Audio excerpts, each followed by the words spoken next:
kementerian manapun, dari kementerian manapun mengikuti apa yang sudah ditetapkan oleh Kemendiksaintek, ya, Dikti lah ya. Nah, di sini ada tiga, Bapak Ibu, yang harus dipatuhi kita semua, Bapak Ibu semua yang mau ke LK maupun ke guru besar. Yang pertama adalah eh, flashback Bapak Ibu ketika S3 itu kuliahnya di mana sih gitu ya.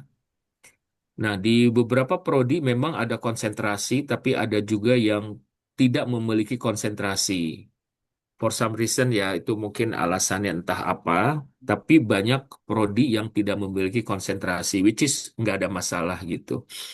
Nah, kemudian jika tidak ada konsentrasi, kalau ada konsentrasi kan ada kemungkinan besar disertasi kita topiknya itu sesuai dengan konsentrasi. Jadi ada framing ya, ada sebuah arahan, ada sebuah batas-batasan. Nah, tapi ada juga yang tidak ada konsentrasi sehingga sehingga gitu kan itu sangat luas banget tuh sehingganya ya sehingga berdampak kepada pemilihan topik. Nah, pemilihan topik seringkali dipengaruhi oleh em, promotor atau mungkin siapa yang dominan, misalkan kok promotor ya. Maka biasanya yang dikejar adalah topik disertasi dari si dosen pengusul ya, Bapak Ibu. Nah, itu yang pertama. Begitu kita lulus, begitu kita lulus, Bapak Ibu, kita dikejar oleh mata kuliah apa yang diampu oleh si dosen gitu. Nah, itu diharapkan sesuai dengan keprodian kita, bidang keilmuan kita saat kita S3. Apa konsentrasinya apa atau disertasinya apa itu yang seringkali menjegal gitu ya. Secara tidak disengaja kok kejegal. Kenapa? Karena banyak dosen yang tidak em, mengampu mata kuliah yang seharusnya gitu.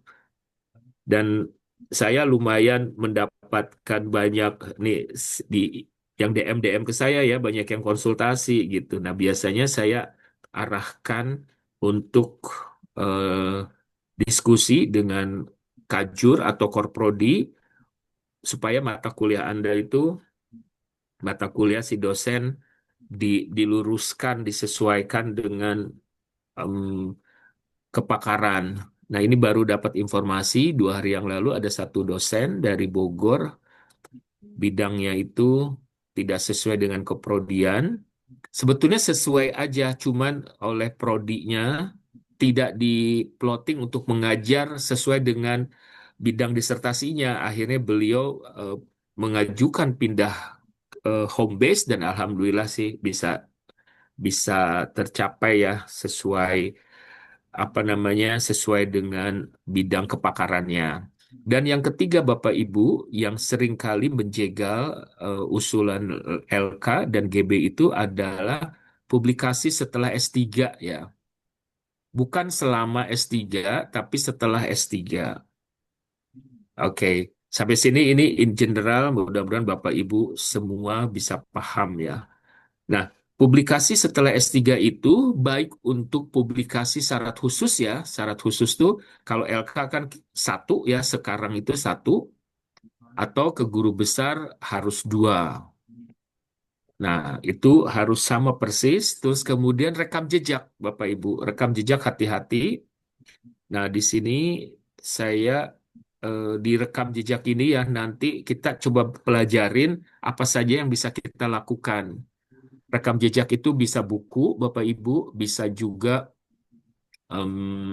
proceeding, bisa juga riset-riset remeh-temeh ya. Dalam arti remeh-temeh itu riset-riset sederhana yang mungkin untuk jurnal-jurnal nasional, bahkan yang tidak terakreditasi Sinta pun boleh, atau jurnal internasional yang belum terindeks Scopus gitu itu tetap diakui selama ada di Google Scholar kita gitu, selama ada di sister kita. Dan nanti kita masuk ke sana ya, Bapak Ibu, supaya Bapak Ibu bisa simulasi bersama. sebelum jauh kita melangkah sambil ini masih ada yang terus WA saya ya, apa namanya di Instagram DM. Oke, di halaman kedua ini saya nggak berani buka laman sister yang lebih banyak lagi, tapi ini bagian depan ya, bagian ketika masuk gitu, Bapak Ibu ini ada istilahnya tuh halaman awal, halaman pertama, halaman muka.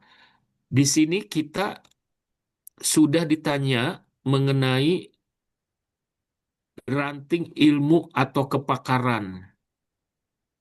Ini seringkali tidak sesuai dengan di halaman kedua gitu. Di situ ada bidang ilmu atau kepakaran. Ya, jadi ini di sini misalkan gini ya, di halaman pertama ditulis manajemen dan kewirausahaan, di halaman kanan di bagian kanan ini ditulis manajemen, operasi dan inovasi. Gimana? Menurut Ibu nyambung nggak? Menurut Bapak nyambung nggak ya? Ini kan sama kan, ranting ilmu atau kepakaran di sini bidang ilmu atau kepakaran ya. Tapi ini satu orang yang sama nih. Nah, ini sering saya mendapatkan dua ini yang berbeda. Ya, dua kepakaran yang ditulis berbeda. Prof, Bapak izin Ibu, Prof. mangga. Tampilan tampilan penuh Prof, nggak kelihatan terlalu kecil.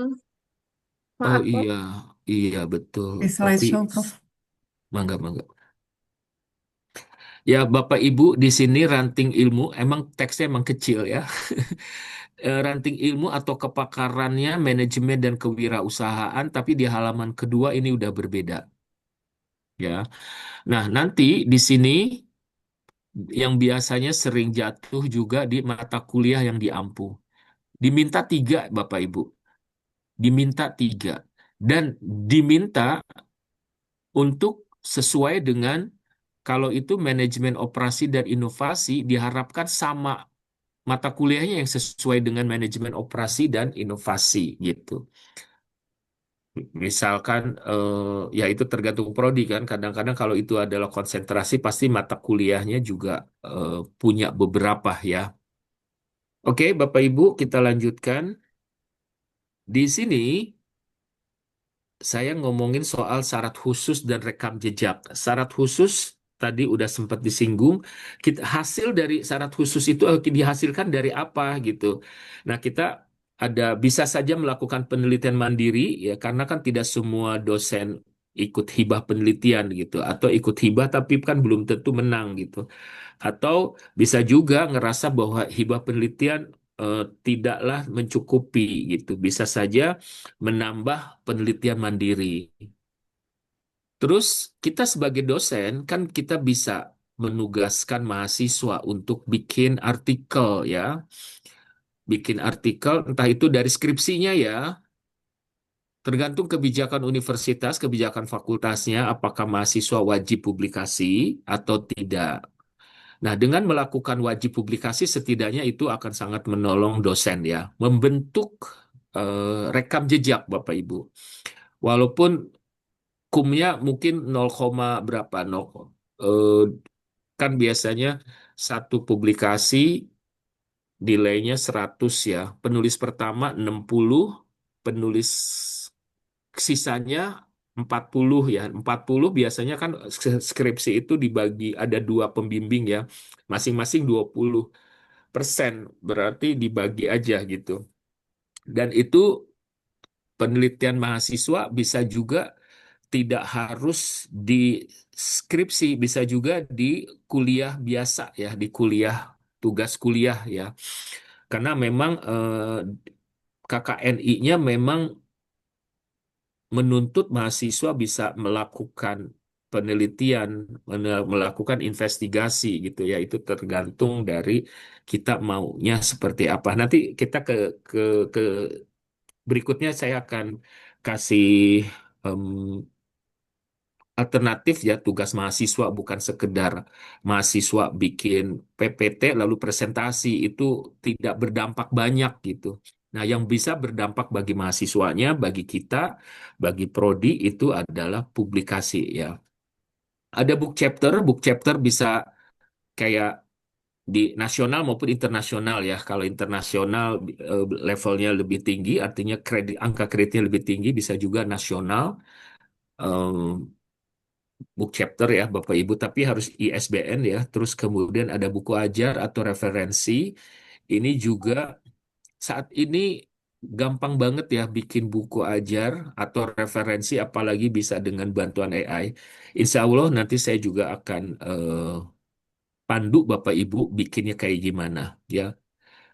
Pokoknya habis ikut kelas online ini Bapak Ibu akan sangat sibuk ya bikin-bikin portofolio. Proceeding itu biasanya dari em, seminar atau internasional, baik nasional maupun internasional, sorry. Kemudian ada haki, ada paten, dan modul atau bahan ajar. Oke, Bapak Ibu, kita lanjutkan. Ini yang saya kutip dari PowerPoint-nya Ibu Direktur ya, dari kepegawaian di sana, Dikti, SDM ya, sorry. Bapak Ibu yang mau ke lektor kepala, di sini proporsi angka kreditnya 40%. Sedangkan yang mau ke guru besar, proporsinya minimum 45%. Ini lumayan tinggi ya Bapak Ibu. Artinya Bapak Ibu bikin sebanyak mungkin nggak akan rugi gitu. Kalau nanti berlebihan ya tinggal dikurangin aja.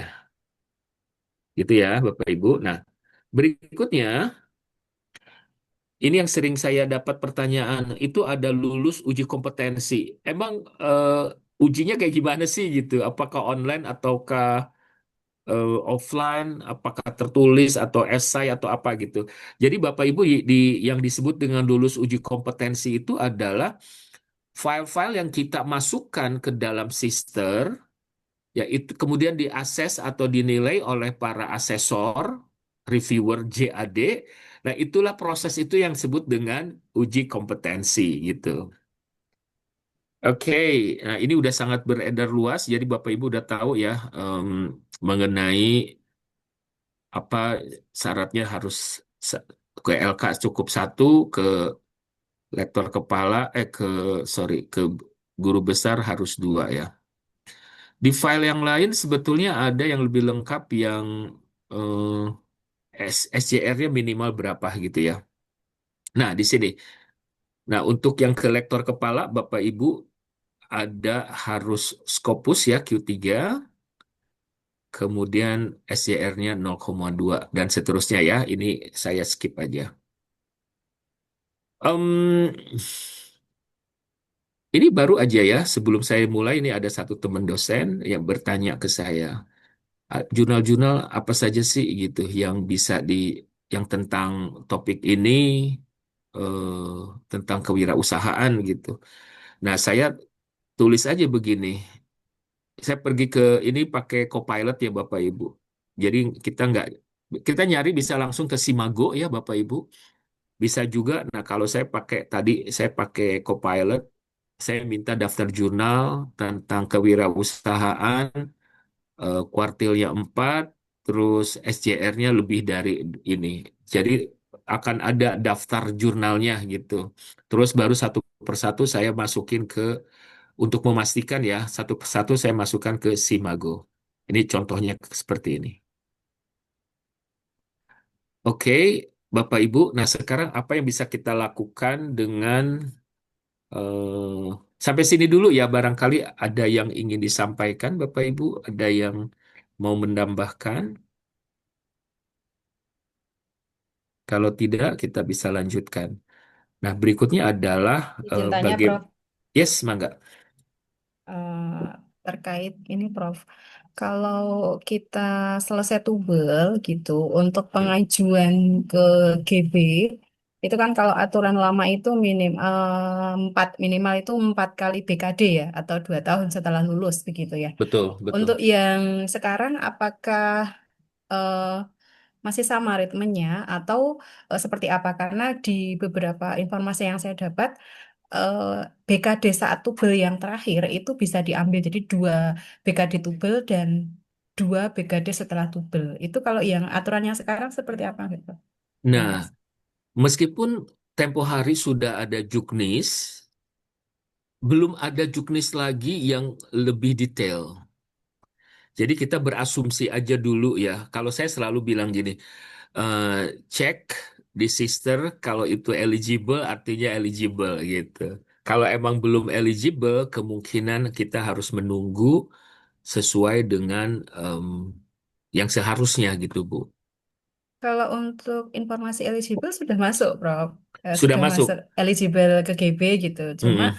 yang masih jadi apa pertanyaan saya mau submit tapi apa namanya ya satu syarat khususnya saya masih OTW gitu, Prof. Ya, betul. Yang kedua saya masih bertanya itu karena saya baru satu kali BKD setelah tubel dan ini akan BKD yang kedua gitu. Nah, tapi di sister itu sudah eligible pada saat semester akhir. Saya udah masuk Hmm, list eligible. Nah, saya masih galaunya di oke, situ.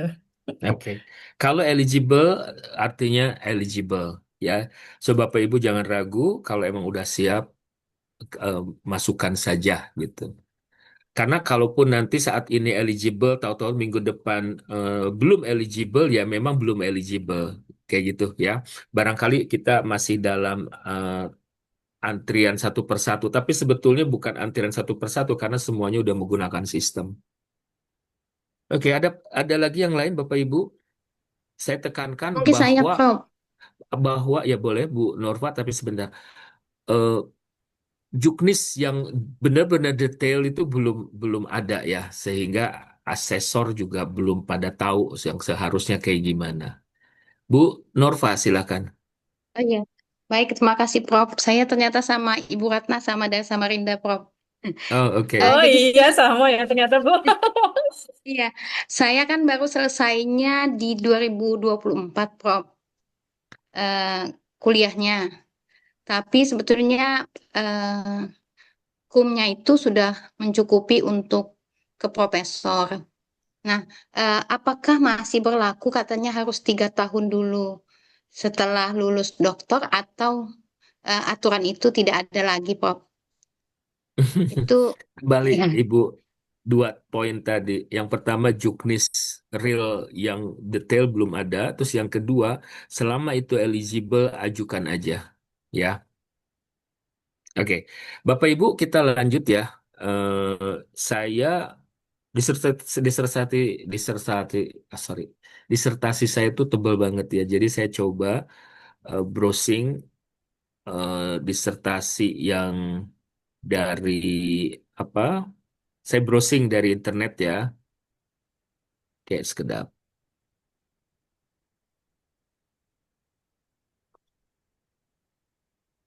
Saya pakai Copilot Bapak Ibu. Nah, saya ada dua alternatif yang biasa saya pakai. Kalau nggak Copilot, Copilot tuh bawaannya dari Microsoft Office ya. Kenapa? Karena setelah saya uji, ternyata lumayan akurat walaupun nggak 100%, lumayan akurat untuk penggunaan ituannya ya, apa citasinya Bapak Ibu. Alternatif kedua adalah saya menggunakan mantra skripsi yang ada di ChatGPT.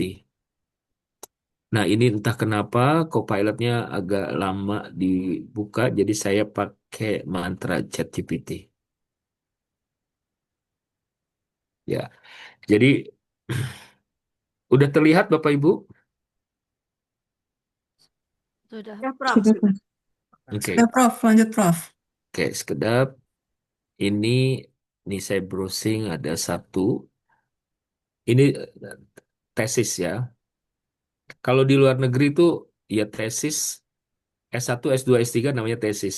Tapi di di kita dibedain ya skripsi untuk S1, tesis S2, dan disertasi S3. Misalkan kayak gini ya Bapak Ibu. Em, kita mau menulis apa dulu ya. Jadi let's say kita pengen tahu dulu ini apa sih gitu. Misalkan gini, buatkan penjelasan mengenai file terlampir. Karena saya nggak sempat baca, jadi kita tahu pengen tahu dulu ini tentang apa sih gitu.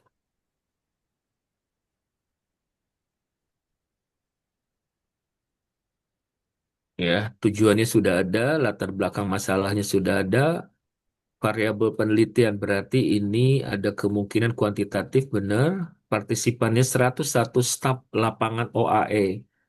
OAE itu adalah Outdoor Adventure Education. Ya, oke. Di sini dia kualitatif ya, kuantitatif. Bapak Ibu, saya akan mulai dengan penelitian kuantitatif. Buat teman-teman, Bapak Ibu yang ikut dalam pertemuan ini yang nanti ya kuanti bisa, kuali bisa nanti satu persatu ya. Sekarang kuanti dulu. Nah, ini outbound ya. Jadi saya bisa begini ya. Supaya tidak terputus, saya biasanya menggunakan kata gini, lanjutkan gitu. Buatkan mau berapa? Misalkan 5 kerangka teori penelitian kuantitatif mengikuti topik penelitian seperti terlampir. Setiap kerangka terdiri atas 5 variabel, misalkan ya. 5 variabel, setiap variabel, oke. Coba saya settingnya, saya ganti ya. Setiap kaitkan dengan, kalau ini kan olahraga tadi outdoor ya, kaitkan dengan rafting. Nah ini saya coba ganti ya, kaitkan dengan topiknya biar kekinian ya, SDG misalkan. SDG atau rafting dengan inclusivity dalam SDG. Oke, Bapak Ibu, kan kita nggak mau apa yang kita teliti di, apalagi kayak tadi Ibu yang 2017 gitu lulusnya kan udah jadul banget.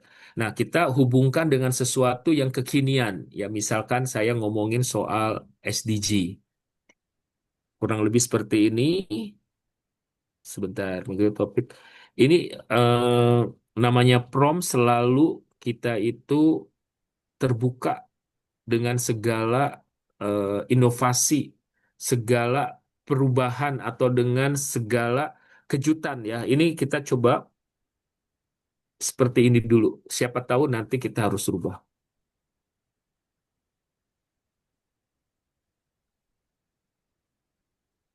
Ya, jadi ada ini udah ada kerangka satu, kerangka dua.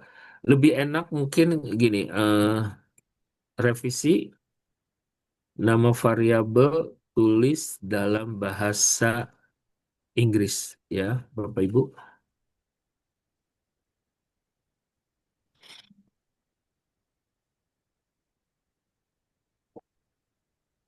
Ini untuk teman-teman yang melakukan penelitian kuantitatif. Jadi kita sudah punya 5 kerangka teori. Kalau Bapak Ibu mau bikinnya cuma 3 kerangka teori, silahkan. Ya, atau mau 10 bahkan silahkan. Nah, sekarang saya, jadi Bapak Ibu ini aja, apa namanya, melakukan eh, eksperimen. Ini saya ganti ya. Saya mau copy paste ke sini. Tadi rafting saya ganti dengan apa? Misalkan olahraga. Sekarang tuh padel lagi rame ya. Saya mau dengan kaitkan dengan gaya hidup gitu. Misalkan ya Bapak Ibu, eh, ininya bukan 5 lagi tapi 6 variabel. Di sini bukan 5 kerangka tapi saya minta 7 misalkan ya. Oke. Nah, di sini sudah ada, Bapak Ibu, bagaimana kerangka teori sudah dibuat berdasarkan prompt yang saya buat. Oke? Nah, apa yang bisa kita lakukan selanjutnya? Oke, nah sekarang saya akan, Bapak Ibu udah bisa mencatat ya, kira-kira sebagaimana. Langkah kedua, Bapak Ibu, saya tulis fokus ke kerangka satu, ya. Setelah memiliki ini, gambaran kerangka teori, jadi satu kerangka teori, ini variabelnya beda-beda ya, Bapak Ibu. Fokus ke kerangka satu, buatkan 5 indikator untuk setiap variabel. Oke, indikator diadaptasi dari jurnal-jurnal terindeks Scopus 5 tahun terakhir. Oke, terus kemudian eh, kalimat indikator berupa SPOK dengan subjek saya. Saya pakai apostrof. Indikator dalam bahasa Indonesia. Tuliskan citasi di setiap variabel. Lampirkan daftar pustaka yang terhubung ke Google Scholar. Oke, seperti ini dulu kita cek. Yang saya harapkan adalah setiap indikator, jadi indikator itu adalah pernyataan-pernyataan ya Bu, Bapak, item-item untuk mengukur masing-masing variabel ini. Jadi nanti saya bikin 5 biar nggak kebanyakan. Jadi kalau ini ada 6 variabel, 5 dikali 6, jadi cuma 30. Kasihan respondennya ya kalau kebanyakan. Nah ini hasilnya keluar.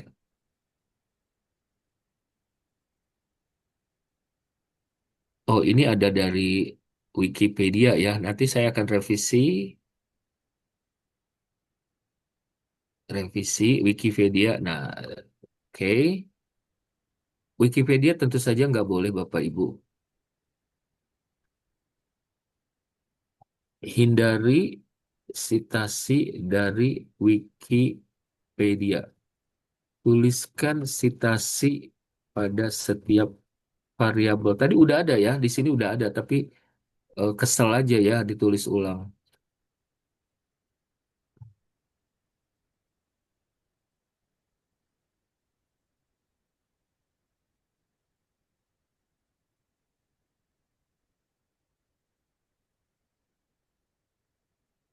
Sebentar ini. Kok jadi kayak, bener ya, work-life balance satisfaction ini dia ngomongin pekerjaan ya, bisa bisa saja main padel. Kok karir ya? Kok beda ya? Sebentar. Oke, saya menggunakan cara kedua kalau itu ngaco, coaching staff. Oh, dia ngomongin padel coaching staff. Karena tadi apa riset saya kan riset yang di si tesis yang pertama yang saya masukkan kan tentang staff dari karyawan itu ya. Kalau ini karyawan padel, kalau yang tadi outbound ya.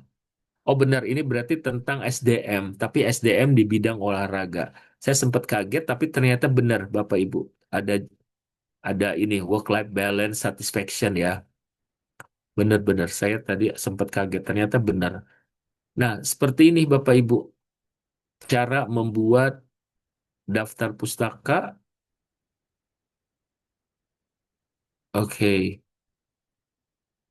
tapi saya lacak dulu nih. Apakah daftar pustaka Sudah lengkap, tuliskan daftar pustaka pada setiap variabel untuk memantau aja ya, untuk memastikan kita bisa melacaknya dengan baik dan benar.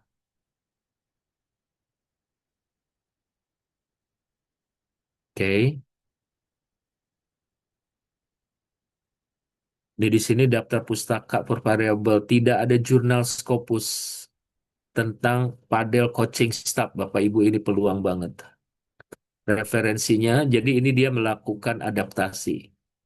Seperti ini ya Bapak Ibu. Oke, sampai sini. eh, eh, ini kalau udah selesai dengan kerangka satu, tinggal Bapak Ibu kerangka duanya di copy paste. Ini di copy ya, kemudian dipastenya kerangka dua gitu, dan seterusnya sampai kita punya kerangka yang keenam. Kalau sudah, tinggal di copy paste ke MS Word. Dari sana tinggal membuat kuesioner online. Nanti saya tunjukkan cara bikinnya ya. Tapi setidaknya di sini Bapak Ibu sudah bisa membuat kerangka teori dan membuat apa namanya, indikator dengan cepat menggunakan AI. Oke, saya stop dulu. Barangkali ada teman-teman yang mau bertanya. Silakan. Izin, Prof. Ya, Perkenalkan, Prof. Nama saya Suryaneta, Prof. ya, Dari Institut Teknologi Sumatera. ya. Eh, ini sebenarnya dulu ketika saya mau kuliah S3 itu nggak kepikiran mau jadi dosen. Jadi Oke. S3-nya benar-benar melenceng banget, Prof. Mm-mm. S1, S2-nya Teknik Kimia, kemudian, Oke. kemudian S3-nya ngambil di College Education, Educational Entrepreneurship Management. Terus ketika ada bukaan prodi baru rekayasa kosmetik, saya Mm-mm. daftarnya ke rekayasa kosmetik. Nah, Mm-mm. alhamdulillahnya di prodi ini ada mata kuliah yang bisa saya ampu, Prof. Ada mata kuliah perilaku konsumen, kemudian sensori kosmetik, manajemen operasional, kemudian kewirausahaan itu. Karena yang lain kan sains banget, Prof. Jadi saya mengajar itu. Nah, kemarin pas ada temen yang ditolak lektor kepalanya gitu ya, mirip-mirip kasusnya dengan saya, home base-nya di teknik industri gitu. Nah, Mm-mm. saya sudah dibilang, kamu nggak akan bisa nih jadi lektor kepala gitu ya, karena S3-nya tidak sesuai home base gitu ya. Nah, jadi sekarang saya masih bingung nih, Prof. Eh, Kalau saya sendiri secara mandiri udah mencoba untuk penelitian mengaitkan dengan disertasi gitu ya. Mm-mm. Tapi apakah masih ada kemungkinan gitu ya, Prof, untuk bisa lanjut ke lektor kepala gitu, Prof? Walaupun sebenarnya sudah banyak yang mengatakan kamu kayaknya nggak akan mungkin bisa gitu. Oke. Jadi Bapak Ibu, sebentar ini sebentar ini ada teman-teman dari yang baru WA saya. Sebentar ya. Tidak ada acaranya.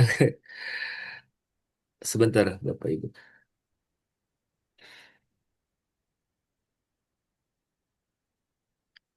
Wah, udah selesai ya Pak katanya. Padahal kita sedang jalan. Mohon maaf Bapak Ibu sebentar.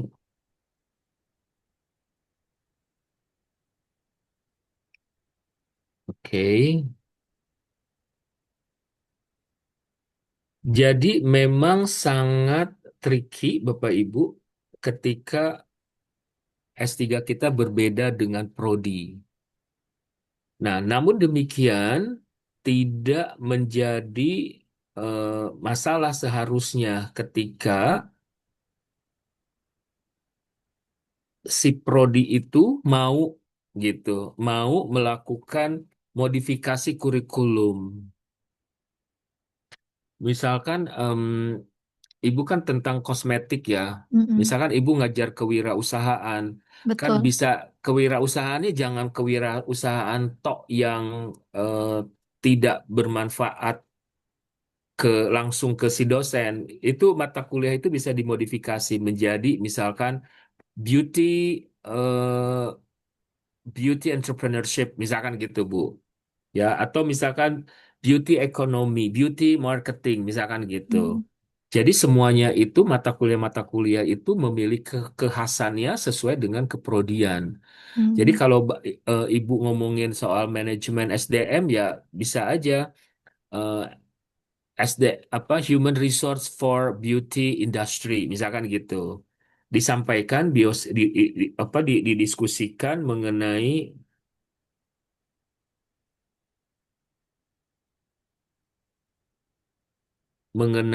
masalah-masalah dosen sehingga nanti ada jalan solusinya ya. Terima kasih, Prof. Oke. Dan ini biasa banget Ibu.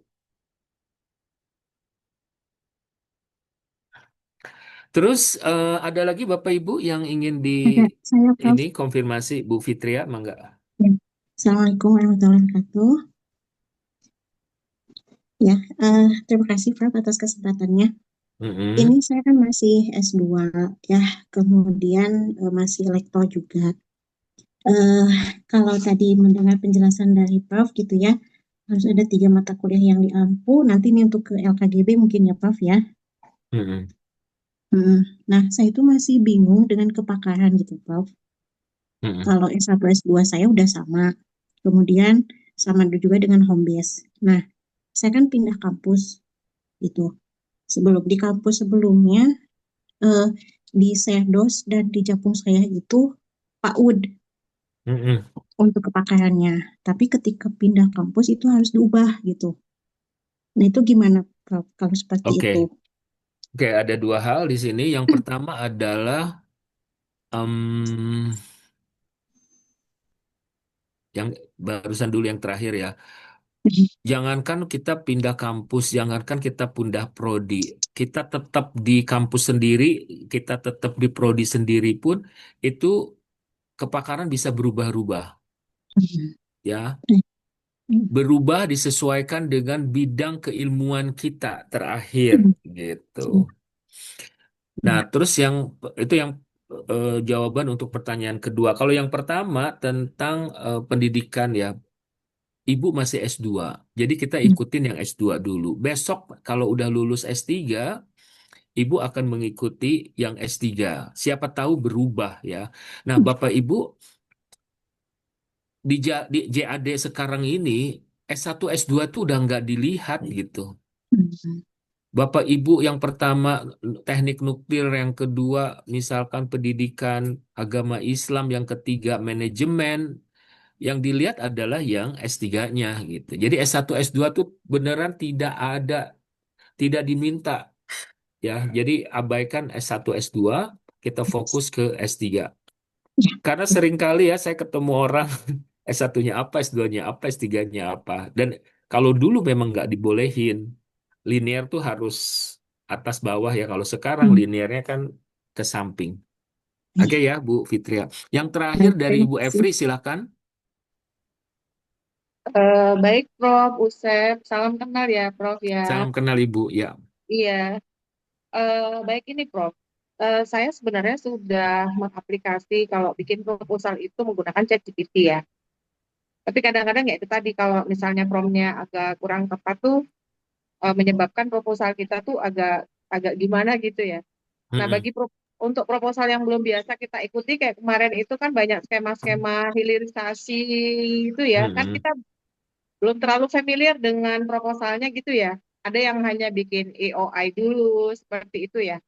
Nah, terus kita Mm-mm. mau saya terutama memanfaatkan ChatGPT itu. Nah, tapi bagaimana sih cara ngetesnya nih? Eh kalau kita kalau saya sih mengatakan bahwa EOI yang saya susun itu sih sudah sesuai ya, misalnya dengan skema katakanlah Ustari Saintek katakan begitu ya, contohnya ya EOI Mm-mm. untuk Ustari Saintek. Tapi ternyata nggak lolos ya. Itu apa ya sebenarnya untuk menguji bahwa apa ya kayak kita mengakses diri kita sendiri untuk validasi dari proposal yang kita buat atau IOA yang kita buat itu berdasarkan bantuannya ChatGPT. Seperti itu, Prof. Bagaimana cara kita memvalidasinya atau self-assessment-nya begitu? Oke. Mungkin yang kedua, maaf ya, Prof ya. Yang Oke, kedua, oke. yang Prof Usep gunakan tadi, itu yang premium atau yang free, Prof? Untuk yang mana? Yang tadi yang Prof ChatGPT. gunakan. Ya, jadi yang Oke. transkripsi tadi ya, ChatGPT Iya. itu. Iya, mungkin Oke, itu makasih saja Ibu. dua pertanyaan itu. Makasih, Prof. Oke. Yang pertama saya nggak bisa jawab, Bu, karena hibah itu walaupun ibaratnya gini, kemarin hibah-hibah ya, waktu mengikuti kita banyak sekali sih para reviewer tuh concern, ini gimana nih gambar ini pakai AI ini dan seterusnya gitu kan. Terus kalau dikti sih nggak selama itu belum belum kok menjadi concern gitu loh. Jadi ibaratnya selama proposal itu sesuai persyaratan, sesuai itu diperbolehkan gitu loh Bu. Jadi sepertinya belum ada. Jangankan AI, yang Turnitin aja kan tidak diterapkan gitu. Yaitu yang pertama. Terus yang kedua, tadi Ibu punten, yang kedua boleh diulang Bu pertanyaannya, Bu Evri? Oh iya, yang Prof Usep gunakan Oh tadi, oke. yang itu Jadi ya premium atau... mm-mm. Makasih.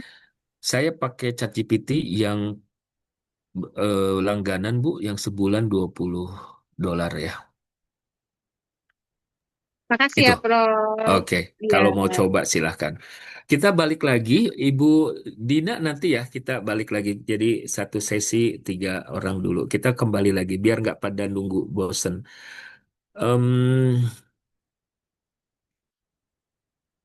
Ini ada Pak Roni, mohon pelatihan lanjutannya hingga menjadi 5 artikel. Bapak Ibu kalau udah tahu tekniknya, jangankan 5, 100 juga bisa ya, oke? Nah, kita, eh, saya stop dulu yang tadi yang kuantitatif. Bapak Ibu kalau udah bikin artikel-artikel, apa namanya, indikator-indikator, itu tinggal di copy paste ke jurnal, ke Bapak Ibu mau pakai apa? eh, Google Drive, Google apa istilahnya Google Form atau menggunakan Microsoft Form. Ya, itu sudah bisa dibuat tinggal langsung. Nih contohnya ya, saya perlihatkan dulu contohnya seperti apa. Oke, sekedap.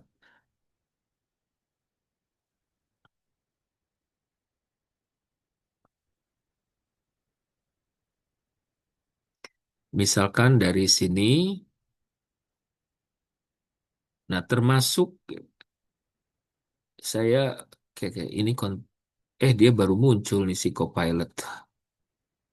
Agak terlambat tadi bukanya. Nah, di sini saya menggunakan Microsoft Form. Kalau Bapak Ibu biasa menggunakan Outlook ya, itu bisa Microsoft Form. Ada contoh kuesionernya. Misalkan ini saya sudah banyak menggunakan Microsoft ya. Nah, ini ada contoh yang saya buat, tapi ini udah saya sebar Bapak Ibu, udah banyak, cuman memang belum saya olah ya. Ini yang ada yang udah saya olah, tapi banyak juga yang belum. Nih, misalkan saya mau sebentar.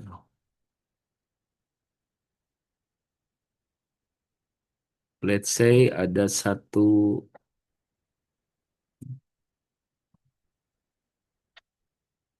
misalkan ini ya, ini misalnya ya. Jadi Bapak Ibu, ini contoh ya Bapak Ibu, nanti saya kasih linknya, saya pakai ini collect respon, oke.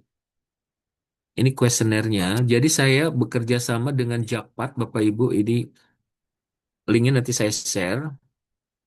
Di sini saya klik begitu masuk ke si ini formnya, masuk ke isi secara manual ya. Linknya saya masukkan ke sini, Bapak Ibu. Lalu yang tadi judulnya ini saya copy paste ke sini. Nah, jumlah pertanyaan tuh berapa? Nah, jadi gini, jumlah pertanyaan tuh begini. ini kan ada pertanyaan-pertanyaan, tapi ini tidak dihitung screening ya. Jadi apakah Anda berusia minimal 17 tahun, apakah Anda pernah mengunjungi Dieng, itu enggak. Jadi pertanyaan yang dimaksud adalah ini. Misalnya nomor 6 ini adalah variable destination awareness. Masing-masing ada 1, 2, 3, 4, 5. Ada 5 ya. Jadi 1, 2, 3, 4, 5, 6. Ada 6 variabel, masing-masing 5 berarti 30 ya Bapak Ibu. Lalu saya kasih itu berarti 30. Nah, perharinya jatuhnya jadi 200.000 gitu. Terus saya bilang aja diminta ini ya, berarti survei tentang perilaku konsumen berkaitan dengan apa tadi? Eh, Ijen ya, jadi lupa saya. Dieng dengan dataran tinggi Dieng.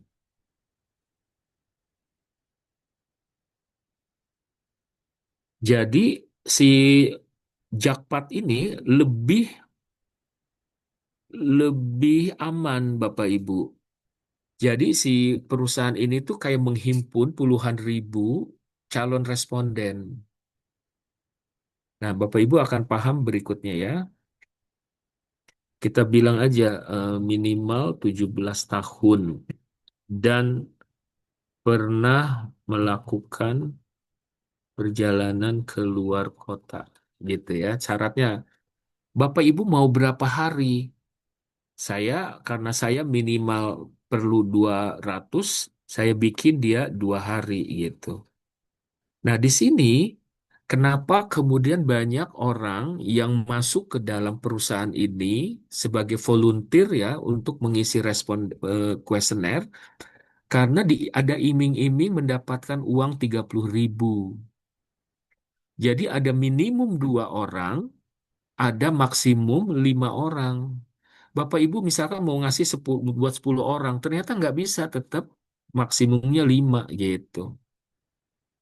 Ya Bapak Ibu kalau misalkan uangnya masih pas-pasan bisa 2, bisa 3. Nanti ini secara ama secara sistem dari si Jakpat ini akan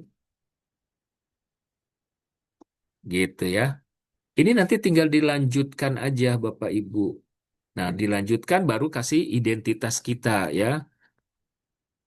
Ya, ini ada alamat email, alamat handphone, nomor handphone, terus informasinya dari siapa, misalkan rekomendasi teman, lalu lanjut. Kalau lanjut, tinggal nanti eh, begitu lanjut masukkan, ya, begitu masuk ke mereka, itu bisa kemudian langsung kita akan dalam 1-2 hari kita akan dicat oleh si admin. Nanti akan dicek responden kita, apa namanya, kuesioner kita, terus sama mereka dikasih tagihan. Nah, begitu ada tagihan, kita bayar, terus kemudian dijadwalkan. Nah, dijadwalkan itu bisa hari ini juga, bisa besok, bisa lusa gitu. Nah, ini agak slow respon. Kenapa? Karena Sabtu Minggu libur dan mereka kerja tuh kayak cuma sampai jam 4 atau jam 5 gitu ya. Tapi nggak apa-apa Bapak Ibu, ini sangat worth it. Dibandingkan Bapak Ibu minta ke Shopee. Di Shopee itu suka, saya pernah nyoba dan itu tuh datanya itu nggak bisa dipakai. Itu untuk kuantitatif. Untuk kualitatif juga bisa Bapak Ibu. Jadi sebentar ya. Ini contoh yang kualitatif. Pertanyaannya itu kedap. Jadi untuk kualitatif apakah bisa? Tentu saja bisa. Kayak sekedar ini ya. Jadi pertanyaannya tuh kayak gini, Bapak Ibu esai. Jadi yang dihitung tuh ini, saya cuman nggak 1, 2, 3, 4. Cuman punya 4 pertanyaan tapi esai. Ya, ini juga bisa untuk pertanyaan. Jadi murah banget kan, cuman membayar untuk 4 pertanyaan. Oke? Nah, nanti bentuk jawabannya seperti apa saya perlihatkan. Pertanyaannya kan, ya ini datanya. Masih terlihat ya Bapak Ibu? Sih, Prof. Oke, sekedap.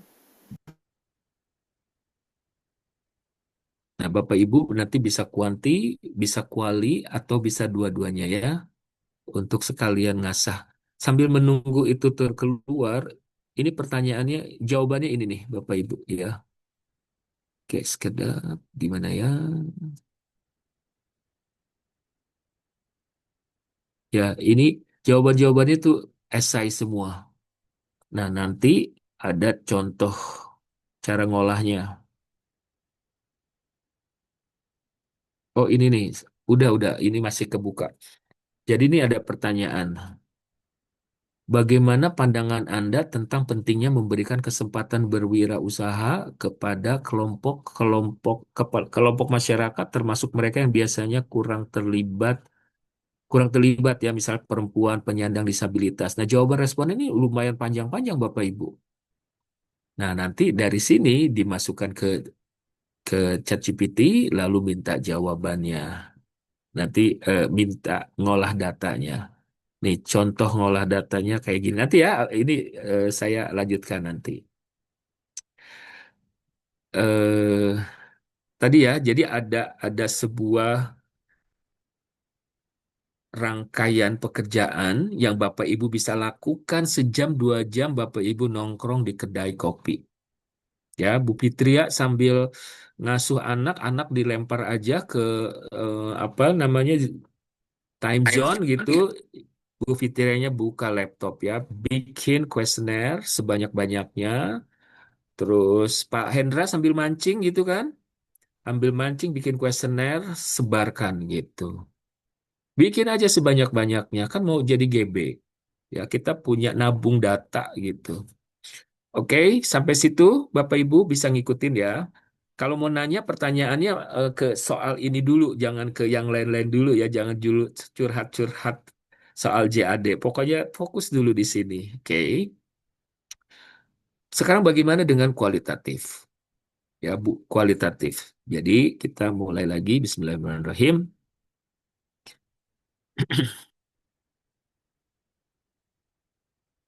Tadi saya pakai di sini ya. Lanjutkan. Atau ininya, atau topiknya saya ganti deh. Saya tadi kan yang turnover ya. Sekarang sosialisasi juknis. Bukan investigating. Nah, coba yang ini ya. Berdasarkan lampiran, buatkan katakanlah 5 topik penelitian dengan mengaitkan sebentar kita cek dulu ya. eh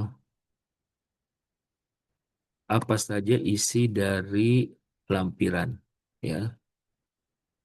Kita tak pengen tahu dulu ini apa. Kalau tadi tentang SDM olahraga ya, kalau ini tentang apa?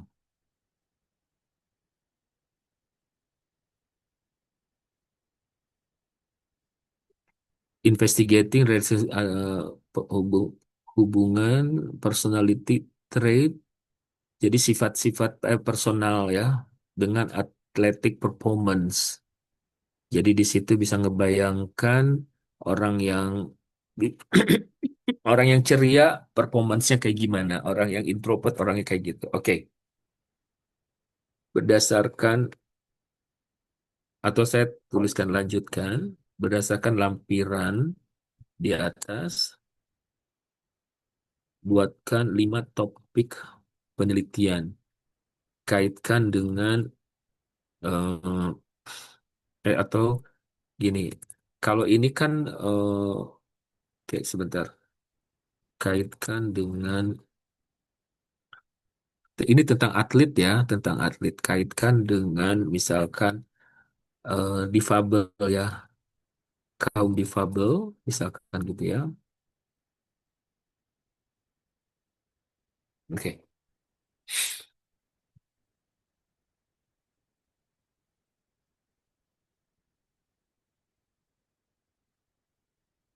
sudah ada ya. Oke, sekarang buatkan atau fokus pada topik pertama. Buatkan 5 pertanyaan utama tentang buatkan 5 pertanyaan utama eh, pertanyaan utama ya berkaitan dengan topik pertanyaan diawali dengan pertanyaan diawali dengan mengapa dan bagaimana. Oke. Lalu narasumber adalah atlet difabel. Misalkan gitu ya.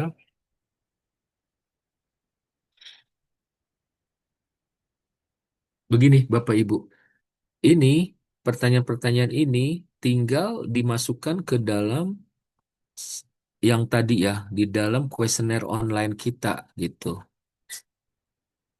Terus yang topik kedua juga sama. Cuman kan mungkin mencari atlet dengan kuesioner seperti ini, dengan difabel barangkali agak susah ya. Barangkali agak susah. Mungkin wawancaranya langsung. Kalau jadi kalau di dalam kualitatif itu kita nggak perlu wawancaranya sebanyak-banyak responden, bisa aja 5 atau 10 gitu. Tapi jawabannya sebisa mungkin lebih variatif, lebih banyak. Nah, jika misalkan ini udah ya Bapak Ibu cara bikin pertanyaan kualitatif yang kalau menggunakan cara saya tadi ya. Nah, misalkan begini, eh, kita fokus ke ketiga ya. Tapi di dalam kualitatif Bapak Ibu, di sini kan narasumber adalah atlet difabel. Namun gitu, karena mencari atlet difabel eh, susah gitu kan. Misalnya ya, jadi gunakan sebentar. Penelitian ini menggunakan metode projektif. Jadi metode projektif ini Bapak Ibu yaitu kita mewawancara orang lain untuk mewakili narasumber kita yang sesungguhnya gitu. Jadi kita bisa menggunakan projektif teknik yaitu atlet lain yang bukan difabel gitu. Jadi kita menggunakan atlet lain yang bukan difabel gitu.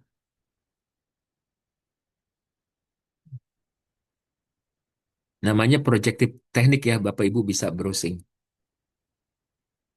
Mengapa menurut Anda gitu kan? Pertanyaannya beda ya. Yang kalau di sini kan mengapa Anda? Nah, tapi kalau di sini karena projektif, jadi mengapa menurut Anda seorang atlet difabel yang nah begitu ya Bapak Ibu. Jadi ini masih ilmiah. Ini saya lakukan ketika tahun 2014 saya pergi ke Cisarua.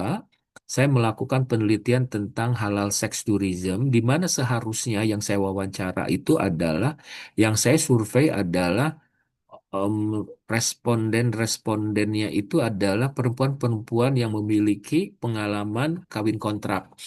Tapi kan susah ya Bapak Ibu karena topiknya sangat sensitif, banyak orang yang nggak mau terlibat dalam penelitian saya. Akhirnya saya menggunakan metode projektif. Jadi caranya begini, menurut Anda bagaimana jika ada perempuan yang melakukan pernikahan kontrak dengan turis Arab gitu. Jadi pertanyaannya diwakilkan, jadi menggunakan proxy istilahnya. Bisa mengikuti ya Bapak Ibu, bikin kuesioner dari sana. Jadi ini kita bisa 4-5 tahun ke depan tergantung Bapak Ibu punya goalnya itu sejauh sejauh mana gitu. Bisa cuma 3 atau 4 dan seterusnya. Oke, sampai sini dulu. Ini untuk bikin kuesionernya sama yang online tadi ya. Untuk online-nya juga sama. Jadi kalau Bapak Ibu nggak sempat melakukan wawancara ke lapangan, Bapak Ibu bisa menggunakan survei online. Oke, saya perlihatkan dulu. Sebelum saya lanjut untuk yang kuanti, kuali, kembali lagi pertanyaan kita fokuskan ke payung penelitian ini ya. Ada pertanyaan Bapak Ibu?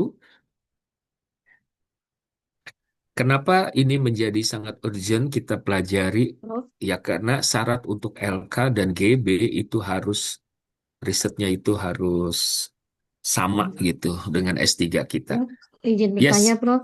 Ibu Susi ya. Ah, Prof, gini, Prof.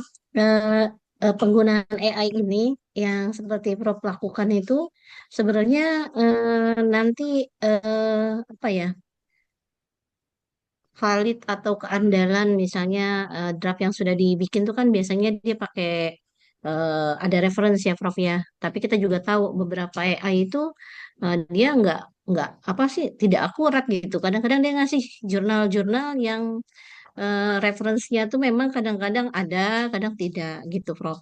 Sehingga mungkin itu kan Oke. akan sangat mempengaruhi ya. Sedangkan dia sudah Hmm, buat draft gitu Prof. Nah, hmm, jadi gimana tuh kalau kita mau pakai gitu. oke. Terus yang kedua tentang itu, Prof, yang kita pakai kuesioner itu, Prof. Hmm, Misalnya untuk ikut yang di Jack, Jack apa tuh Jack for University itu ya, ya, Jack Part Jakpat. Oh, oke. for University itu. Nah, kalau misalnya kriterianya tidak terlalu apa agak spesifik tapi nggak spesifik banget seperti tadi di Fabel, apakah kita bisa juga apa Hmm, menganggap itu reliable atau enggak gitu sebagai responden yang akan kita ambil gitu. Keterwakilannya tuh misalnya orang yang mau pergi haji gitu kan, sedangkan di dalam situ apakah nanti keterwakilan hmm, yang ngisi itu beneran itu gimana gitu? Apa memang proyektif itu akan sama kuatnya dengan responden asli gitu, gitu Prof. oke. Di dalam Oke, kasih penelitian, banyak Prof. boleh saya langsung ya. Jadi nanti untuk yang pertanyaan pertama, kita nanti saya akan simulasikan ya Bapak Ibu ketika udah masuk ke bagaimana mengatasi eh, sitasi yang tidak ada di Google Scholar gitu ya, tidak ada yang bodong kayak gitu. Nanti saya coba simulasikan.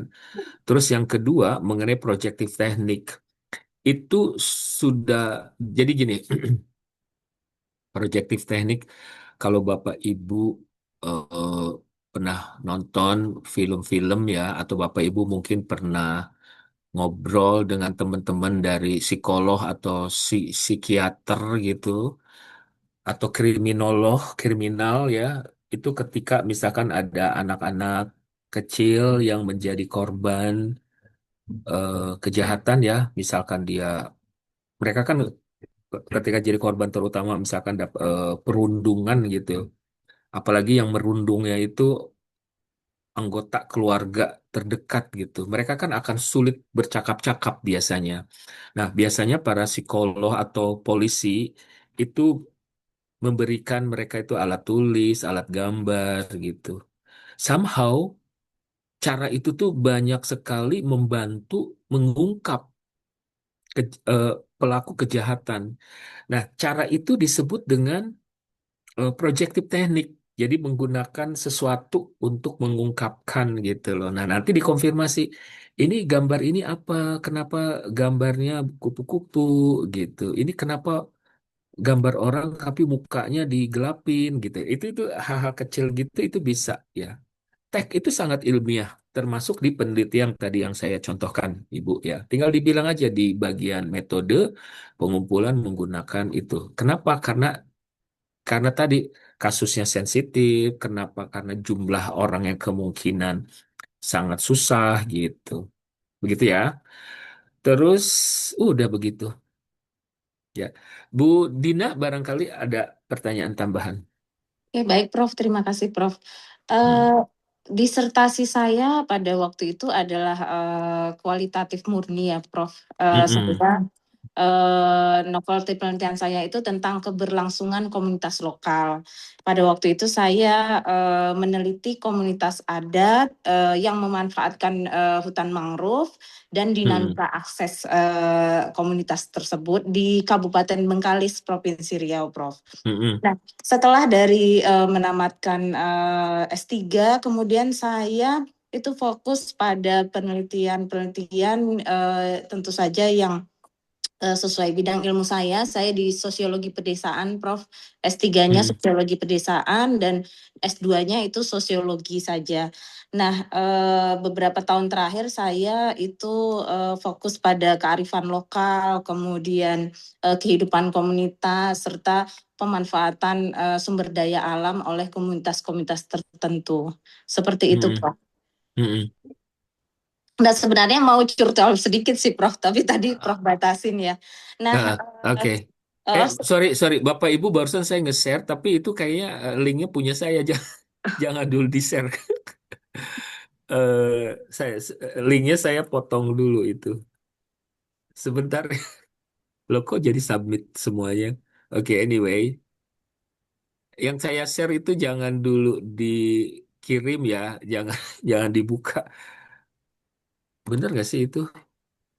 Benar. Tapi jangan yang itu ya, jangan yang. Prof, izin saya delete dulu ya. Masih disuruh sign in kok, Prof. Oh, oke. Mungkin karena Nggak pakai apa-apa. laptop saya ya. Oke. Ya, Sorry, aman. Sok mangga, silakan. aman-aman. Hmm. Udah dihapus ya, Bu? Enggak. Sudah Fis menghapus dulu, Prof. Oh, oke. Bisa Kirim di, lagi boleh. nah, udah saya kirim lagi. Boleh, Bapak Ibu nanti bisa sign in ya. Alright. Bu Dina, punten tadi Ya, gimana? baik, Prof. Nah, karena memang lokasi penelitian saya ini cukup jauh ya, Prof. Mm-mm. Kebetulan untuk 2 semester ini saya membantu di manajemen. Mm-mm.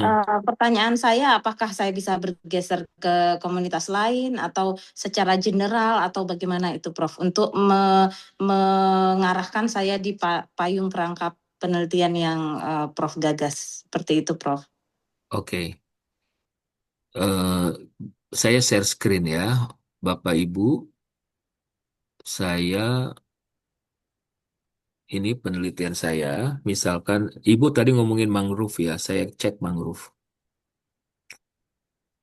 Ini saya pergi ke Tanjung Puting, Bapak Ibu. Saya pergi ke Komodo, saya pergi ke Bromo, saya ke Ujung Kulon, ke mangrove udah pasti, terus kemana lagi? Ya, ketika saya datang ke mangrove, ke Ujung Kulon, ke Tanjung Puting, ke Komodo, apakah saya menyebarkan kuesioner? Tidak, Bapak Ibu. Ya, saya seperti layaknya turis aja. Paling saya wawancara nelayannya, saya wawancara eh, siapa di sana gitu kan, atau ketemu turis lain. Bu, ngapain di sini Bu? Udah berapa lama? Ibu senengnya apa ini gitu? Ibu nggak ngasih makan komodo Ibu, atau Bapak ini apa gitu kan? Bapak ke sini yang Bapak suka dari Pulau Komodo apa sih gitu.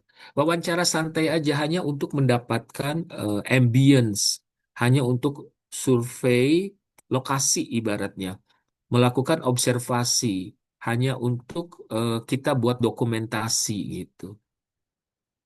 Saya ke Bromo terakhir berapa tahun yang lalu, ke Tanjung Puting berapa tahun yang lalu. Tapi penelitian itu sampai saat ini masih saya lakukan, Bapak Ibu.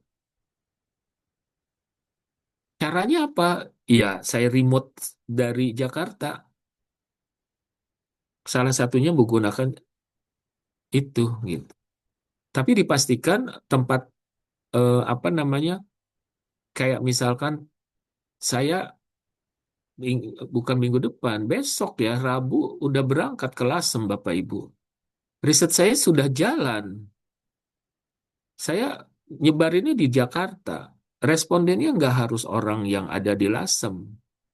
Karena tadi salah satunya menggunakan projective teknik. Terus yang kedua, bisa saja penelitian saya tuh berupa persepsi.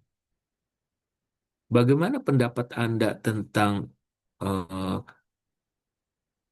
menginap di penginapan di tengah hutan mangrove gitu. Boleh kan begitu?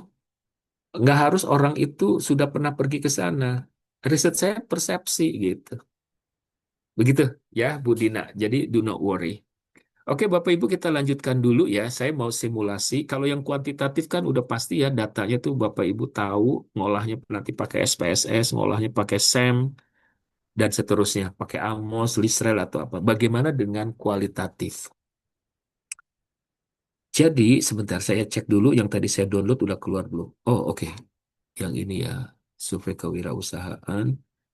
Jadi Bapak Ibu begini ya. Kalau yang kualitatif ya, ini saya tahu persis teman-teman kualitatif itu setahun bisa berapa kali sih turun ke lapangan gitu.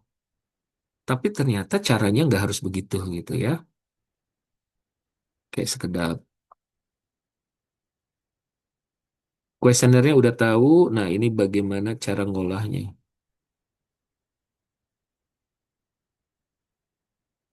Oke,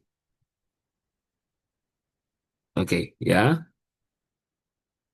Saya masukkan Bapak Ibu Excel-nya.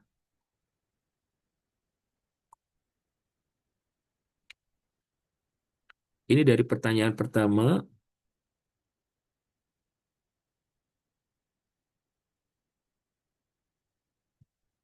cek lampiran pada pertanyaan titik dua,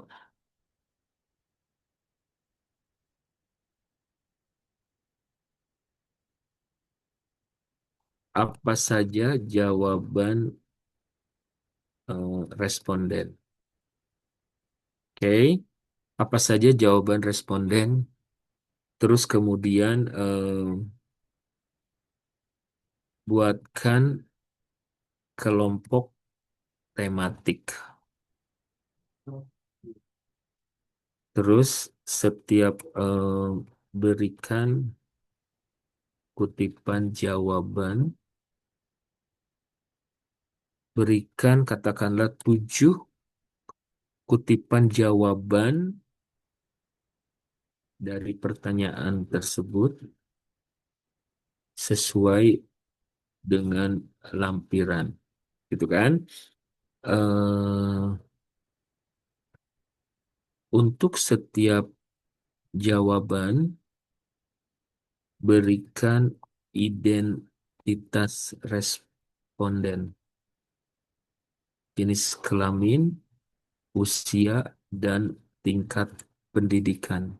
Ini contoh saja Bapak Ibu. Ini untuk pertanyaan pertama. Satu pertanyaan aja bisa menjadi satu artikel. Kita lihat jawabannya seperti apa.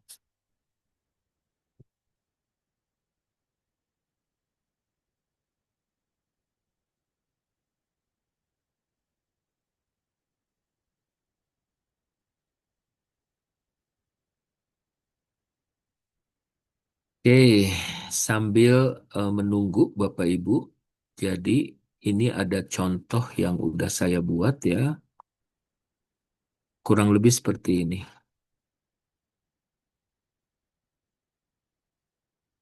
Ya, responden, oh saya tadi ada responden nomor 87. Ya, tadi saya nggak ini ya, lupa nomor respondennya. Sepakat karena semua orang memiliki energi potensial masing-masing yang bisa digunakan untuk sebuah usaha tertentu. Laki-laki usia antara 21-25, diploma. Begitu ya. Saya minta 5 kutipan untuk setiap jawaban, untuk setiap tema gitu. Oke. Nah, di sini ini juga sama ya, cuman ini kalimatnya lebih panjang. Lebih begini seperti ini. Ini kelompok. Tinggal nanti Bapak Ibu tinggal tuliskan penghapusan kriminalitas sosial. Oke, revisi em,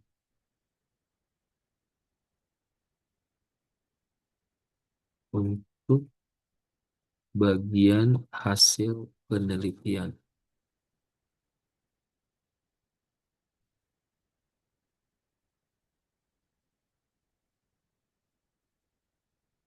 Nah, seperti ini ya kurang lebih ya Bapak Ibu. Nah, ini besok di Lasem eh, akan diimplementasikan pelatihan cara penulisan kualitatif seperti ini. Ini contoh ya Bapak Ibu nanti bisa lebih seperti apa sih cara penulisannya ya. Dan ini kan baru pertanyaan pertama.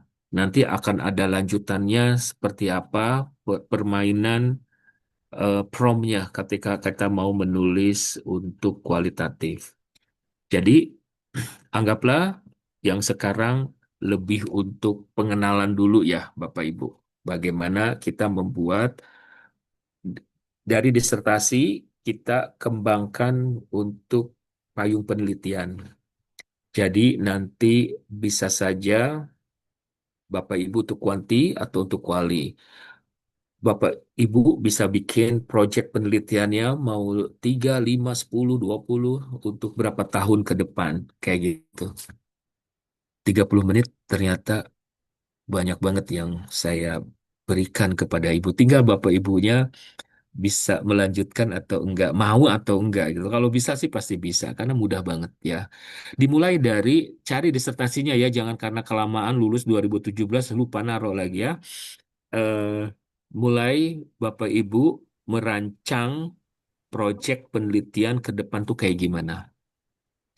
Nanti kalau sudah Bapak Ibu bikin kuesioner satu aja dulu untuk uji coba berhasil atau enggak. Terus kalau ternyata berhasil, kumpulin lagi data kedua, data ketiga, dan seterusnya ya. Nanti kapan-kapan kita bikin artikel bersama ya, Bapak Ibu. Ibu Fisma udah, kalau nggak salah sudah ini ya, bikin grup ya. Kalau mau gabung, kita kapan-kapan bisa ini lagi. Dan kalau mau luring, nanti kita siapkan waktunya juga ya. Iya, betul, Prof. Sok mangga silahkan yang mau bertanya, ada Ibu dari Ibu Nidia, Saya silahkan. Prof. Enggak. Lydia Prof. Oh iya. Eh, Terima kasih Prof. Tadi Prof udah jelasin. Kebetulan saya Alhamdulillah baru saja menyelesaikan studi S3 saya itu ujian dokter itu kemarin 8 Agustus Prof. Dan insya Allah 14 Februari ini mau wisuda. Yeay. Alhamdulillah. Alhamdulillah. Alhamdulillah Prof. Ya, Eh, ya. dan ini Prof, ini untuk LK ini memang merasa sangat support sekali saat ini nih Prof. Dan saya kan agak sedikit apa ya, Prof, agak sedikit kalau boleh agak sedikit bingung bisa juga seperti itu saya bilang karena memang ketika kita sebagai mahasiswa kan tidak bisa mengajukan artikel kita untuk ke LK yang sudah kita submit di Q1 gitu kan, nggak bisa itu jadi sebagai apa ya artikel yang menjadi syarat ya untuk LK. Dan Mm-mm. artinya kita mencoba untuk bikin artikel lagi, tetapi tidak jauh-jauh dari apa yang sudah kita tulis di disertasi. Mm-mm. Nah, saya sangat appreciate sekali nih, Prof, pertemuan kita pada hari ini. Cuman mungkin tadi saya agak bingung juga karena uh, uh, disertasi saya itu datanya sekunder ini, Prof. Jadi artinya saya tidak perlu kuesioner, tidak perlu ini ya, Prof ya. Mm-mm. Nah, Mm-mm.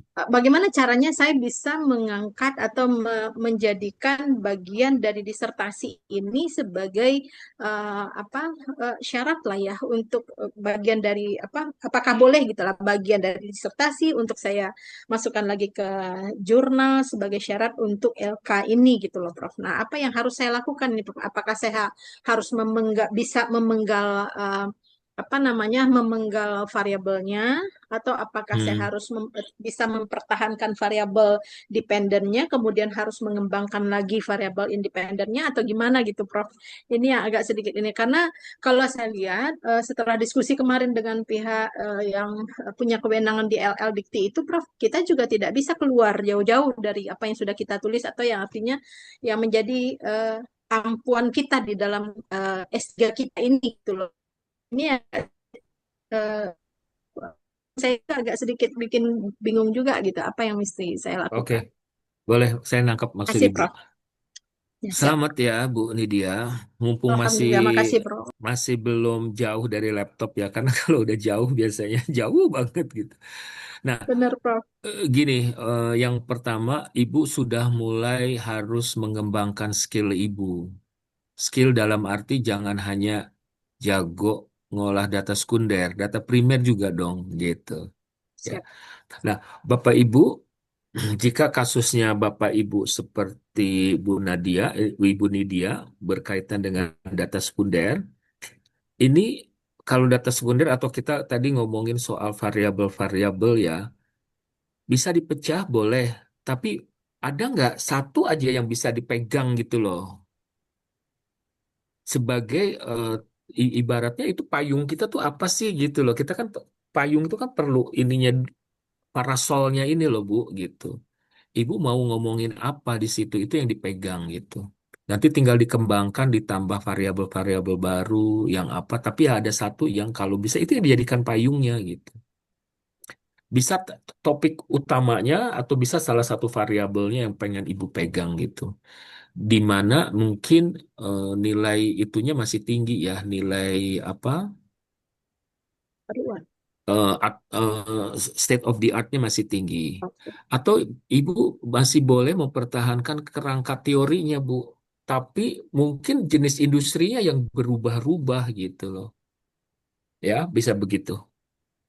Atau industrinya yang dipegang, tapi variabel-variabelnya yang berubah-ubah gitu. Jadi kita mau bikin penelitian itu harus ada pegangannya, payungnya apa dulu nih gitu. Yang ke depan setelah jadi GB, ibu boleh bebas udah mau gue udah bosen sama topik ini bisa ganti yang lain. Kalau sekarang sih kalau belum jadi GB coba aja patuh ya. Ibu pegang topik utamanya, industrinya atau mungkin eh, respondennya kayak tadi misalkan difabel aja semua gitu. Gitu ya. Good luck Oke, buat siap, Ibu Prof. Nidia. Makasih, Prof. Makasih, Prof. Berikutnya siapa lagi? Sok mangga silahkan. Mungkin saya Prof boleh ya sekalian Boleh, aplikasinya Prof. Ya, boleh Bu mohon maaf Norva. Prof. Ya, eh, melanjutkan sebetulnya dengan Ibu siapa tadi Ibu Nidia ya Prof. Jadi judul disertasi saya tuh kan Islamic Marketing Ethic pada UMKM sektor kuliner. Mm-mm. Nah, di dalamnya itu ada variabel social networking, digital marketing dan inovasi produk. Nah, saya ini Prof masih bingung apakah untuk ke profesornya nanti itu mengambil syariah marketing atau etika bisnis Islam. Kira-kira yang bagus tuh yang mana ya, Prof? Nah, kemudian yang selanjutnya, Prof, untuk ke syarat khusus kan tidak boleh disertasi ya, Prof? Tidak boleh dari disertasi ya untuk syarat khusus ke GB. Apakah misalnya salah satu variabel saja misalnya diambil untuk artikel ke GB itu memungkinkan, Prof? Oke, Oke. terima kasih, Prof. Ada dua pertanyaan. Yang pertama, saya balik dulu ya. Yang kedua dulu tadi, apakah boleh, eh, boleh atau tidak sih penelitian berasal dari apa tadi Disertasi. disertasi? Dulu Sa- emang nggak boleh. Kalau sekarang justru diperbolehkan. Bahkan ya diwajibkan ya.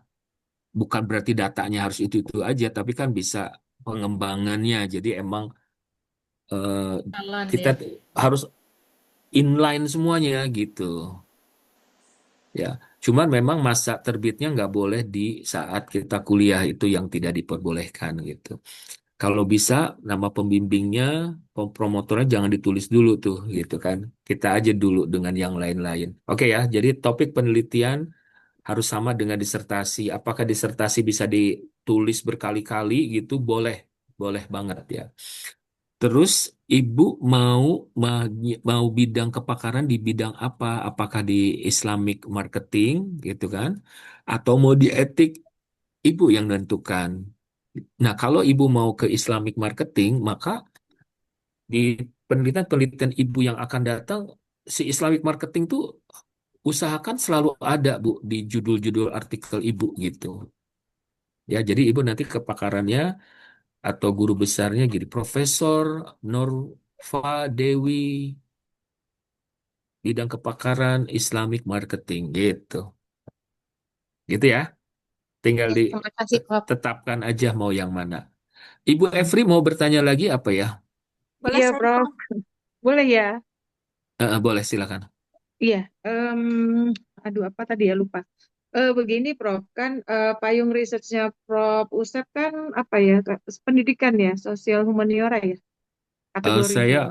saya marketing Education. Ibu, tapi risetnya marketing pariwisata. Oh iya, nah masalahnya tuh saya pengen join, tapi kok saya ini ya, saya kan biologi, biologi lingkungan, Biologi. terus hubungannya gimana ya? Saya Bisa. bingung itu dari tadi Nah, ya. eh, biologi lingkungan biasanya saya join dengan orang keuangan, saya bicara mengenai literasi keuangan bagi turis gitu.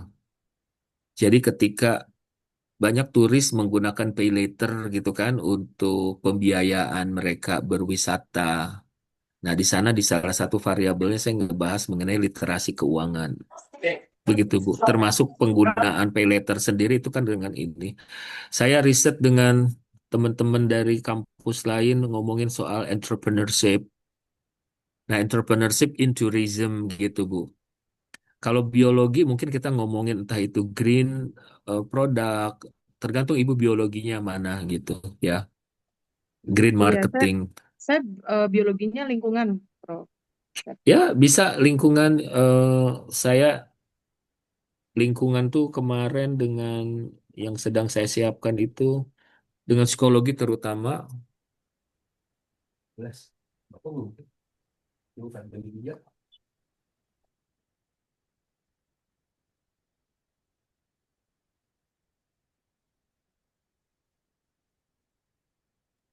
Sorry Bu, barusan ada ini. Jadi Siap. begitu Ibu ya, bisa dicari yang kaitannya dengan eh, bidang marketing, tourism, dan kira-kira apa Lingkungan.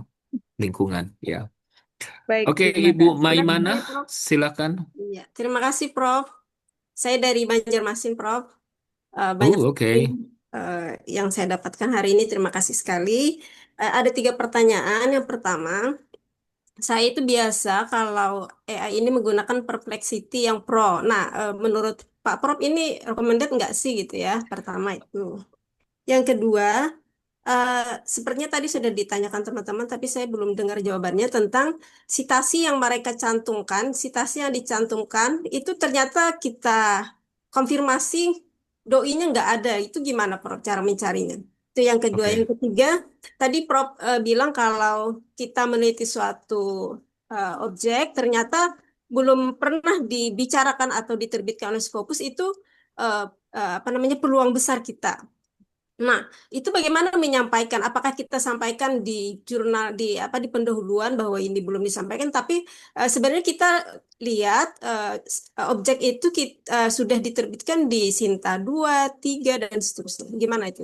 Terima kasih, Prof. Oke. Bapak Ibu saya share tadi dari Bu Susi juga ya. Jadi ini em, saya buka, ini saya misalkan, saya nulis biasanya per ini ya Bapak Ibu per bagian, ini copy, lalu saya buka di mantra skripsi ini ya. Oke,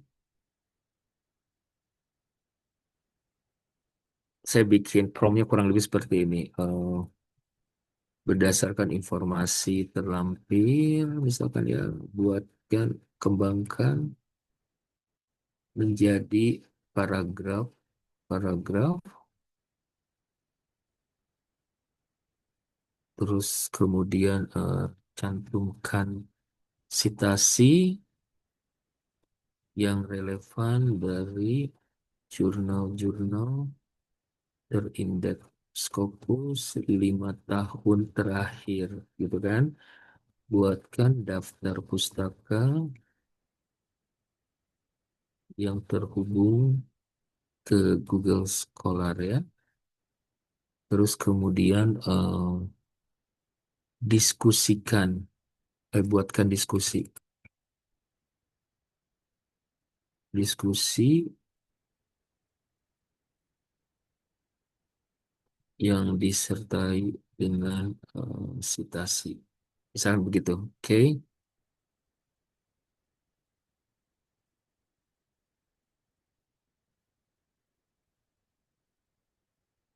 Sambil menunggu ini, tadi Ibu mana tadi menyebutkan ada satu apa namanya versi Perplexity. Perplexity. Saya belum pernah pakai terus terang, Ya. tapi ada satu teman saya eh, beliau pakai itu dan itu sangat direkomendasikan menurut beliau ya. Oke. Nah, saya saat ini kalau nggak pakai Copilot, saya pakai Mantra Skripsi ini. Kita lihat di sini, dia ada Vargas Zeledon ya. Di sini dia, nah ini cara penulisannya dia seperti ini nih. Hasil dan diskusi dimasukkan ya. Oh, misalkan dia cuman, ini cuman ada tiga gitu. Ada tiga, apa ibaratnya? Saya kok nggak puas ya tiga sitasi ini ya. Ya, saya bisa tulis aja gini, revisi tambahkan sitasi menjadi 7 misalkan.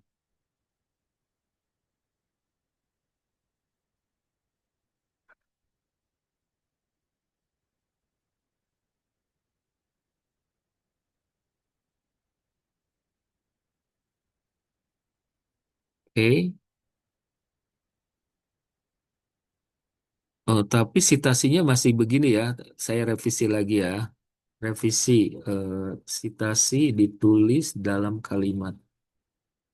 Sitasi adalah berupa nama penulis dan tahun terbit jurnal. Dia udah nunjukin 7 ya, tapi tidak nama sita ini seperti ini kan kita nggak jelas ya satu persatu gitu. Ya, Bapak Ibu di sini ada Baker 2023. Sudah oke. Nah, ini saya masukkan misalkan copy paste ke ini untuk memastikan bahwa mereka ini ya, saya buka mereka itu real atau palsu. Ini asli Bapak Ibu. Asli ya, cuman mungkin ada kalimatnya ini kan enhancing skill for disabled individual. Ini nggak lengkap ya, ini nggak lengkap, tapi ini real, berarti ini bisa dipakai ya. And then the second one bagaimana? Si Baker ini ya bagaimana ya? Apakah dia real atau enggak? Real ya Bapak Ibu.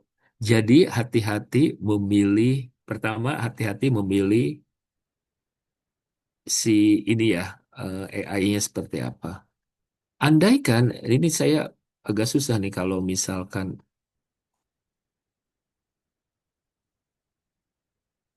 Ibu Yanti ini gimana? Ternyata ada juga. Nah, contoh yang tidak ada gimana ya? Ini kan ini ada semua ternyata. Jadi Bu Susi atau Bu Maimana segeralah ya cari yang memang dipastikan ada ya. Ini juga ada ya. Oke. Nah, andaikan itu tidak ada, saya biasanya tanya gini ya. Apakah semua daftar pustaka dapat ditemukan di Google Scholar? Jika ada, jika ada yang tidak ada, gimana tuh? Jika tidak ada, gantikan dengan sitasi lain tanpa harus merubah naskah. Nah, biasanya saya pakai prompt seperti ini. Dia akan memastikan dulu bahwa itu memang ada semua atau mungkin ada yang tidak ada di Google Scholar. Lalu kemudian,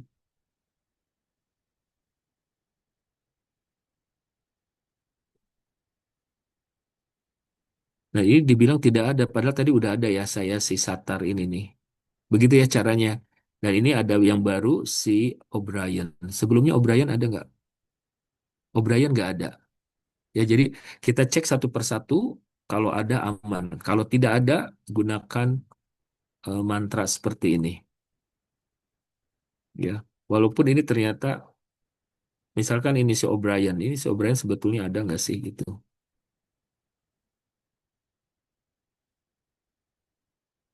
Oh, ternyata ada. Begitu ya, Bapak Ibu.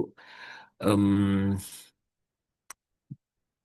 Kalau misalkan kita mau mengembangkan, kembali lagi ke chat yang tadi, misalkan punten di sini ya. Ini kan udah dapet nih, udah jadi nih ya, Bapak Ibu. Tapi saya nggak puas misalkan. Ya, paragrafnya aja tinggal di copy paste. Misalkan tambahkan menjadi 4 sitasi. Lampirkan daftar pustaka.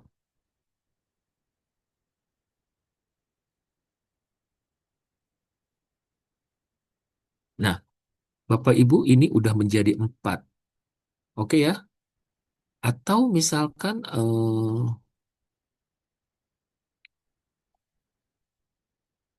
masih belum puas ya, namanya kita manusia ya.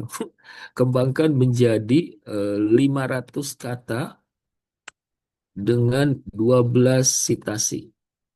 Lampirkan daftar pustaka. Begitu. Oke ya, Bapak Ibu.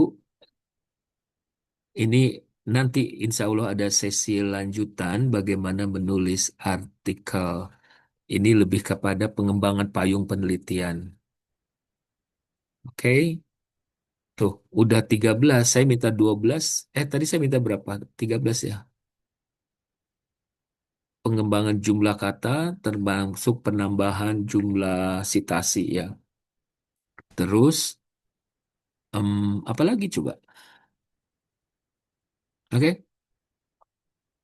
Jadi Bapak Ibu udah tahu ya bagaimana menambahkan kata di sela-sela itu ya. Jadi paragraf itu kita kembangkan kalau kurang sitasi seperti itu. Kalau misalkan ada sitasinya yang tidak ada gitu, tinggal diminta aja ganti tanpa merubah. Misalnya kita udah keburu copy paste ke draft artikel kita, tinggal bilang aja ganti sitasi X tanpa merubah naskah gitu. Insya Allah. Selamat. Ibu Riviana. Ya, selamat sore Prof. Salam kenal Prof. Ya. Ya, Prof, izin Prof saya mau tanya, kebetulan kan untuk LK-nya itu sudah di 2023 ya, 2 tahun yang lalu. eh, Mm-mm. Kemudian untuk disertasinya tuh sudah selesai 2017, udah lumayan lama ya. Mm-mm. Eh, Kemudian penelitian saya tuh ketika disertasi itu tentang klasifikasi dokumen, information retrieval gitu ya menggunakan AI. Jadi bidang kepakarannya memang apa disebutkan sebagai kecerdasan buatan ya artifisial. Mm-mm. Nah, kemudian eh, datasetnya itu saya pakai waktu itu tentang persuratan dari pemerintahan gitu, Prof ya. Nah, Mm-mm. pertanyaan saya, apakah penelitian-penelitian lanjutan itu eh, lebih baik tetap di tentang persuratan pemerintahan itu, apa boleh ke dataset yang berbeda? eh Satu sisi juga saya kebetulan ditempatkannya di home base teknik mesin, Prof. Jadi agak agak bingung juga tuh, Prof. Sebenarnya saya seneng ya dari eh, terkait dengan apa pengolahan teks itu kan ada klasifikasi, summarisasi sampai dengan sekarang itu arahnya ke chatbot ya, Prof. Nah, Uh-uh. kemarin bersama mahasiswa tuh seringnya ke bagaimana sentimen, hoax gitu ya, toxic comment kayak gitu-gitu. Nah, belum Mm-mm. belum fokus ke tentang apa persuratan atau apa dokumen atau apa yang terkait dengan teknik mesin. Mungkin ada saran Prof gimana? Ya, makasih Prof. Ibu, oke. Pertama, kita bahas apa dulu ya? Eh, Ibu samakan dulu S3 Ibu tentang apa? Apakah mata kuliah Ibu nyambung? Ada mata kuliah yang nyambung nggak gitu? Ya, kalau misalkan tidak ada, dibuat atau dimodifikasi supaya nyambung. Terus yang kedua, Ibu bidang kepakarannya tadi mau ngomongin soal apa itu nyambung ke S3-nya yang mana gitu.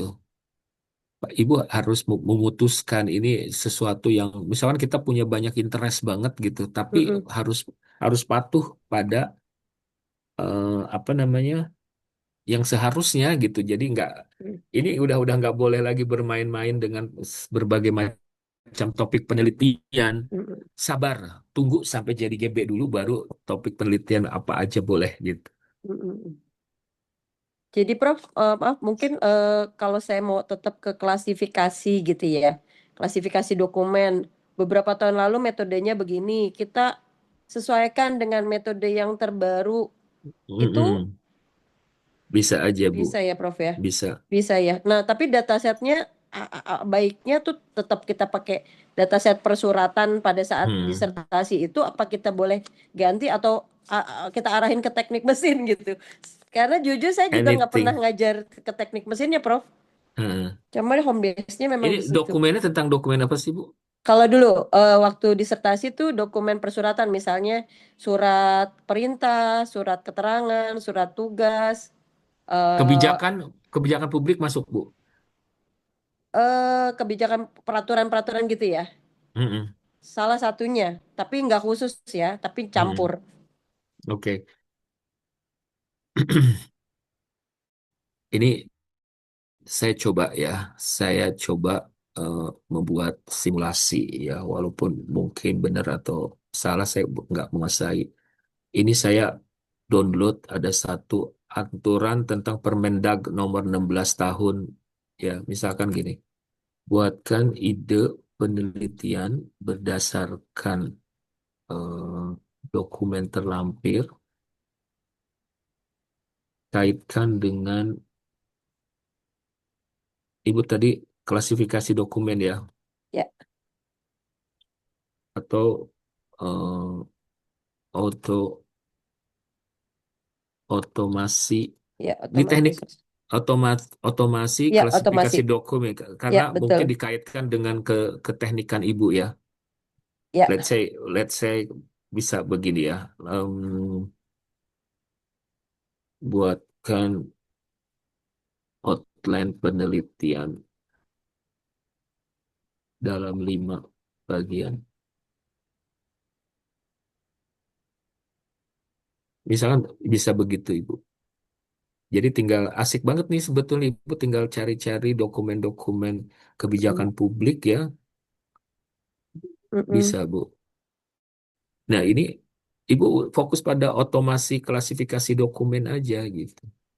Oh ya, Bisa begitu nanti kebijakannya apa saja, kebijakan dari departemen manapun, atau bisa mm-mm. pilih tentang apa tertentu, udah nih bisa.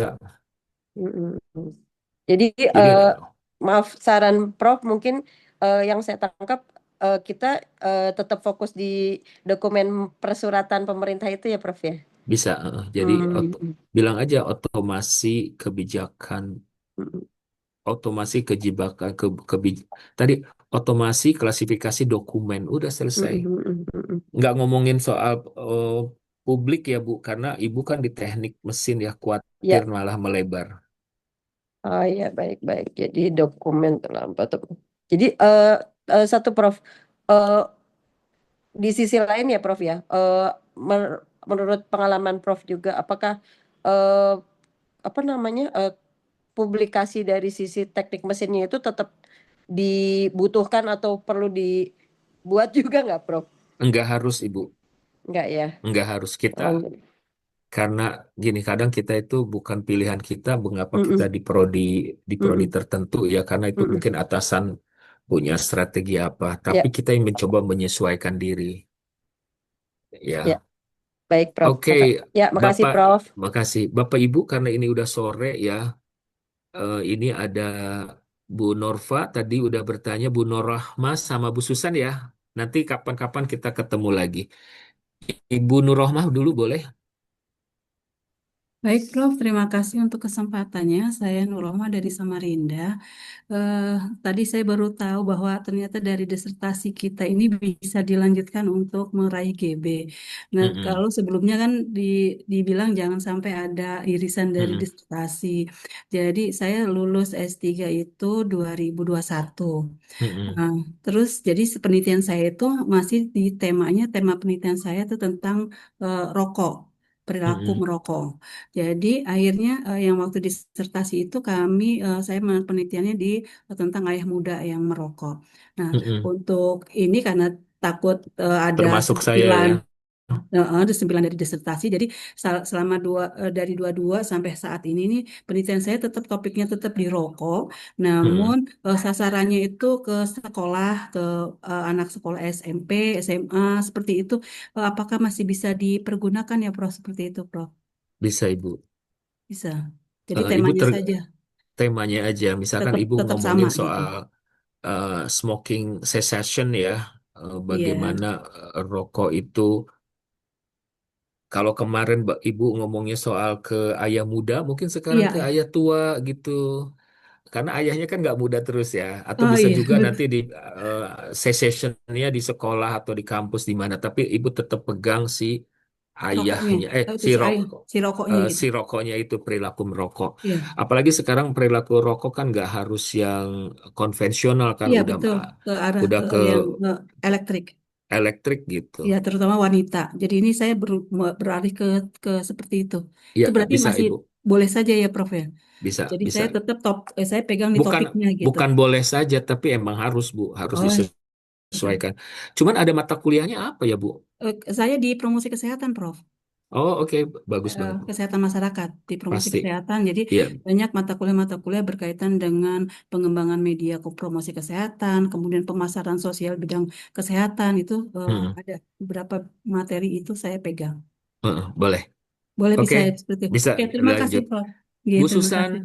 yang terakhir Bu Susan ya, ini ada Bu Ira. Siap, Bapak Ibu terima nanti yang kasih. kurang bisa ini ya, eh, kontak, bisa di grup ya. Bu Susan sok mangga. Siap. Terima kasih Pak Prof. Mohon izin off cam ya. Mohon izin Prof. Tadi saya datang terlambat. Khawatir tadi saya ke skip. Itu tadi saya melihat chat GPT-nya Prof. Ada mantra skripsi itu bisa muncul seperti itu. Bagaimana ya Prof? Oke, saya langsung eksekusi Terima Bapak kasih. Ibu.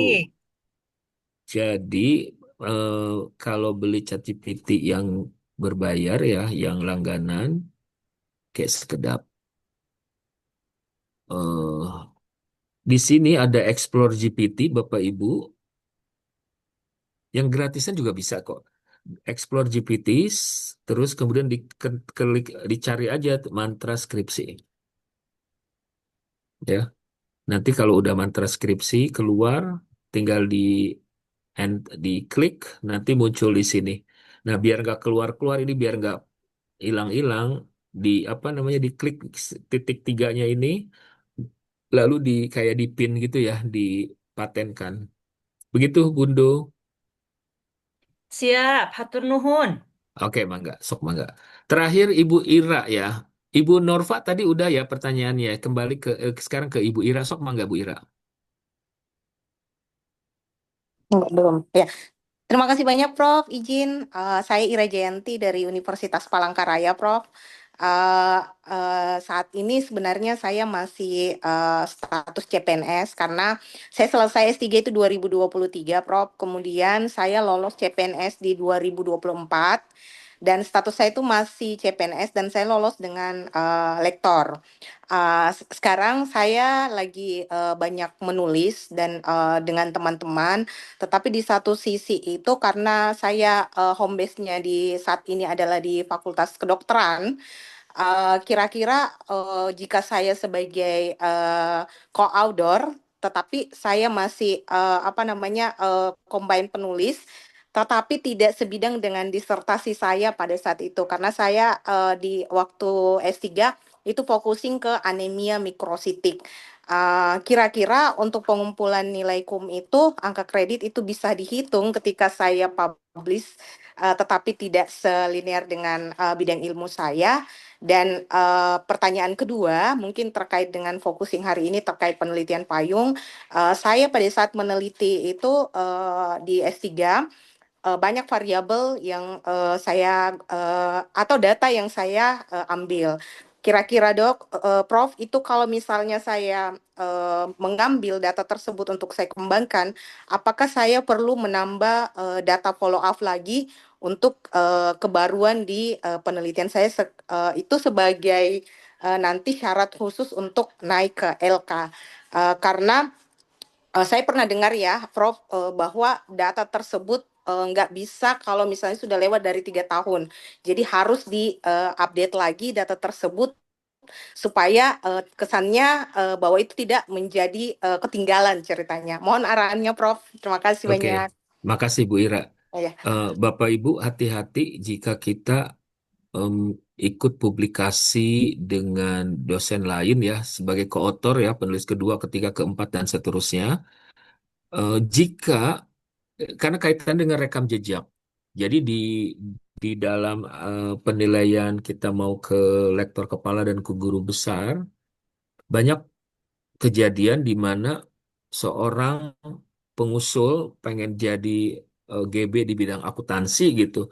Tapi dia tuh banyak jadi anggota di keuangan, di SDM dan seterusnya gitu kan karena mungkin dia seneng aja tuh pengen ikut-ikutan. Itu malah jadi merusak rekam jejak. Kita pengen jadi keahlian kita di bidang akuntansi tapi malah jadi nggak keahlian kita nggak terbaca gitu. Ya, jadi hati-hati Bapak Ibu jangan terlampau memberikan nama kita untuk publikasi yang tidak sesuai dengan bidang kepakaran. Terus yang kedua, Ibu tentang anemia. Anemianya apa nih gitu?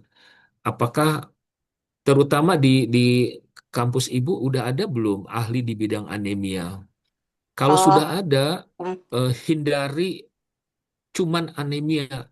Kalau mau nyebutnya anemia antropologi anemia misalkan gitu. Jadi kalau bisa di split lagi kita cari yang lebih mikro lagi gitu. Misalkan anemia, saya nggak tahu anemia itu apa sih gitu kan. Mungkin anemianya anemia sosiologi gitu. Misalnya iya. ya. Iya, Jadi ibu izin Prof. Jadi jam kalau saya sendiri tuh fokusingnya ke anemia mikrositik. Jadi memang itu akibat defisiensi besi. Jadi ibu-ibu fokusin ke ibu hamil yang mengalami penurunan kadar HB-nya ya, Prof. Cuman ini memang lagi di tempat saya ini kan di fakultas saya kebetulan memang ada dua fakultas itu ada dua prodi. Itu pada penempatannya saya pada saat ini di prodi salah satu itu lulusnya di TLM. Tetapi setelah saya ini baru-baru ini saya rencana karena sudah buka S2 biomedis, jadi saya nanti akan bergeser ke dosen S2 biomedis karena mungkin doktor itu masih kurang di prodi kami. Jadi kami bergeser ke situ. Tetapi kira-kira Prof itu saya jadi bingung juga ke S2 ya, biomedis ini. Kemudian harus focusing ke penelitiannya itu terkait ya. anemianya seperti apa. Betul. Heeh. Sebentar, saya mundur tadi. Ibu sempat ngebahas mengenai data. Udah Iya, Ibu ambil iya. 3 tahun yang lalu. Apakah sekarang masih Mm-mm. basi atau enggak ya? Iya, iya. Tergantung Ibu. Jadi eh, data kita kan berbeda-beda ya. Iya. Bisa jadi emang benar-benar basi gitu. Tapi bisa juga tidak basi. Dalam arti kalau Ibu melakukan penelitiannya itu kayak longitudinal. Jadi kita bandingkan data 3 tahun lalu dengan Oh, data sekarang. komperan ya, Prof ya. Nah, Mm-mm. itu bisa seperti itu, ya. Mm-mm. Atau kalau misalkan kan orang anemia 3 tahun lalu dengan anemia sekarang bisa saja berbeda. Dulu penyebabnya apa, sekarang berbeda. Iya. Dulu orang belum ada belum kena COVID. Nah, sekarang bagaimana orang yang pernah kena COVID kena anemia juga barangkali ada spektrum yang berbeda hasilnya gitu loh, Oh Bu. iya, oh Ya, berarti siap-siap Prof. Berarti memang harus minimal ada follow up comparean pre-nya ya, postnya betul, gitu ya, Prof ya. betul. Setelah ini. Ya siap. Terima kasih banyak Prof arahannya. Oke, Makasih. betul. Bapak Ibu terima kasih banget untuk udah join hari ini ya. Nanti insya Allah pengembangan kurikulum, payung penelitian tuh nggak sebatas yang tadi. Bisa jadi kita ke bukunya, bisa jadi ke konseptual paper, SLR-nya dan seterusnya ya. Insya Allah nanti kapan-kapan mungkin pas ngabuburit nanti ya. Nanti saya kabarin kalau ada waktu ya. Terima kasih semuanya, have fun dan Prof. good luck untuk semuanya ya. Terima Bapak Ibu kasih, saya Prof. pamit ya. Terima kasih, Prof. Terima kasih, Oke. Prof. Terima Ya. kasih Terima kasih. semua. Assalamualaikum. Semuanya bisa belajar lagi. Bapak dan Ibu, silakan Terima kasih bergabung banyak, di WhatsApp Prof. grup ya. Ya, baik, Bu Mbak Fisma. Ibu. Terima Ya. kasih Bu Fisma. Bu Risma, Dadah, Mbak. sebentar Bu Risma. Kenapa, Bu? Minta link yang jackpot itu. Oh, nanti saya kirim ya, Bu, linknya yang jackpot ya, Bu, yang tadi ya. Ya, karena tadi Dapat diklik kali. hilang lagi Ya. gitu. Oh, oke, ya, yang jackpot. Sama nanti recordingnya Bu, saya share juga ya, insya Allah. materi Makasih. PPT-nya boleh di-share juga ya, Bu? Oh, yang Di, PPT, yang itu ya, Bu, yang iya, apa? yang tadi. Latihan yang tadi. ya, Iya, yang nanti buat saya latihan mintakan ya. latihan. Baik, terima Iya. kasih banyak Ibu Bapak. Dari Bu ya, Bu Risma, terima Fisma. kasih. Ya, Terima makasih kasih, Mbak banyak, Risma. Bu Terima kasih Fisma. banyak.